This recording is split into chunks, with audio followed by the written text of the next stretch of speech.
la chaîne Fab Canaria. Je vais vous... Hop, attention à la caméra. Je vais vous présenter un oracle, c'est l'oracle du peuple animal de Arnaud Rioux. C'est un oracle dont je me sers pour faire... là, ça fait déjà 2 fois que je fais un tirage, le tirage de la semaine. Donc voilà, ça vient en carton dur. D'abord, je vais vous parler... un message. Je vais vous parler un peu du jeu. Voilà, le jeu il se présente en 5 familles. C'est coupé en 5 familles. Donc une famille de l'introspection, une autre famille de la posture, de l'action, de la communication et de la transformation. Donc c'est un oracle avec 54 cartes. Arnaud Rioux, c'est aussi l'auteur d'un livre qui s'appelle Réveiller le chaman qui est en vous. Je vous le conseille, il est génial. Voilà, qu'est-ce qu'on peut dire sur Arnaud Rioux, qu'il a étudié, si on peut dire ça comme ça, avec des chamans, des lamas, des maîtres spirituels de différents pays, de différentes traditions. Il fait aussi, dans l'année, je crois qu'il y en a 4 ou 6, dans l'année, il fait des stages, justement, de réveiller le chaman qui est en vous. Super intéressant. Voilà, je vous en dirai plus quand je reviendrai de France. Voilà. Donc, l'oracle, c'est comme ça, dans la boîte. Vous avez un joli pochon avec les cartes à l'intérieur. Le livre. Je vais vous présenter le livre.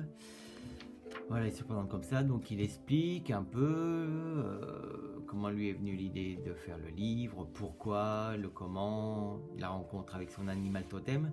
Pour ceux à qui ça intéresse, il y a un exercice à faire pour rencontrer son animal totem, très intéressant. Et puis il y a pas beaucoup de tirages, parce qu'il explique en fait qu'on peut faire les tirages qu'on veut à 3, 4, 5, 6 cartes, il suffit de se mettre à l'avance, de faire son protocole à l'avance, quoi. Donc, lui il fait passé, présent, futur, ça c'est de toute façon classique. Un tirage d'une carte de la journée, et donc après le tirage de la relation à 4 cartes et de relation avec 3 cartes. Donc voilà, comment se présente le livre. Allez, au hasard, bon, l'éléphant. Donc vous avez la carte en noir et blanc, malheureusement, et puis un petit paragraphe, une petite phrase. Par exemple, pour l'éléphant, notre puissance n'est pas notre aptitude à détruire, mais à transformer en lumière ce qui peut éclairer le monde. Voilà, donc c'est le message de l'éléphant.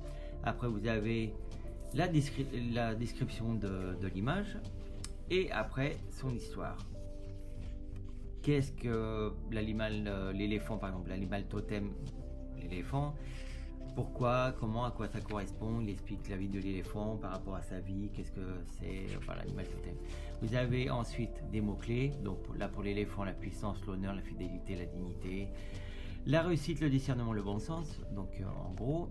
Après vous avez lorsque l'éléphant vous apparaît dans le tirage, donc toute l'explication. La signification, si la carte est inversée.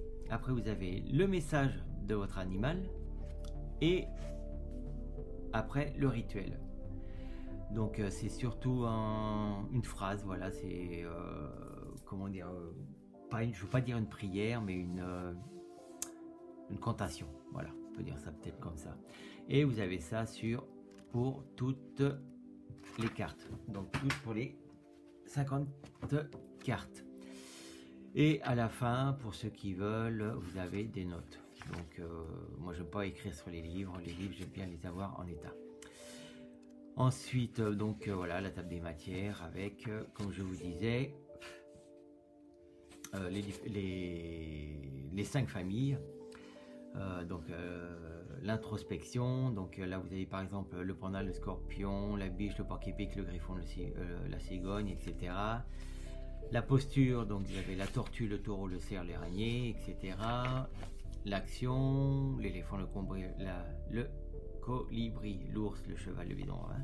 La communication, par exemple l'abeille, le chien, le loup, le dauphin, le chat. Et la transformation, par exemple le serpent, le papillon, le caméléon, la licorne et l'hirondelle. Voilà, ça c'est pour le livre. Donc le livre il est très bien, il est magnifique. Voilà. Je sais que les premières éditions, il y a eu des gros problèmes parce que les pages se barraient, se foutaient le camp. Moi, ça fait un peu plus d'1 an que je l'ai maintenant, 1 an et demi, même presque 2 ans. Et voilà, je m'en sers près des gants tous les jours et il tient bon. Donc, ça pour ça. Ensuite, hop, je vais vous faire voir les cartes. Donc, ils arrivent dans un pochon. Les bords sont dorés.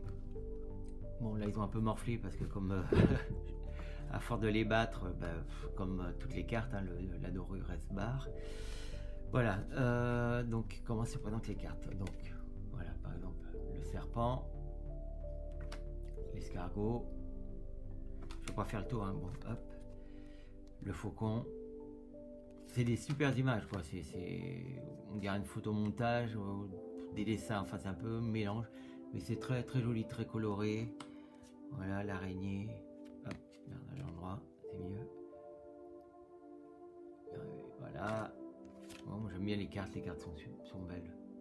Le scorpion, le lion, bon, là il a une drôle de tête, mais l'esprit de lion est là. Le saumon, voilà. Le dauphin, donc voilà, vous avez le chien, le Saint-Bernard. Vous avez le cerf qui est l'image de la boîte. Voilà. Voilà, donc vous avez toutes les sortes d'animaux, hein, même la licorne. Hein. La licorne et le dragon qui est un animal mythique. La tortue, magnifique. Voilà. Donc c'est un superbe oracle pour ceux qui travaillent avec les animaux. Animal totem, c'est très joli. Voilà, le hara, donc c'est un super oracle, je disais donc. Le gecko, ici il y en a plein, porte-bonheur. Voilà, donc un superbe oracle, je continue. Magnifique pour comment il s'appelle, pour voir sa personnalité, pour voir son plus profond, son soi intérieur, son moi intérieur, voilà. Donc ça, très bel oracle, voilà, pour les chamans. Je vous dis à bientôt pour une prochaine vidéo, et comme d'habitude, hein, si vous a plu, hop, un petit pouce et vous vous inscrivez ici, et un petit commentaire si vous avez envie. À bientôt, je vous embrasse, bye bye, ciao.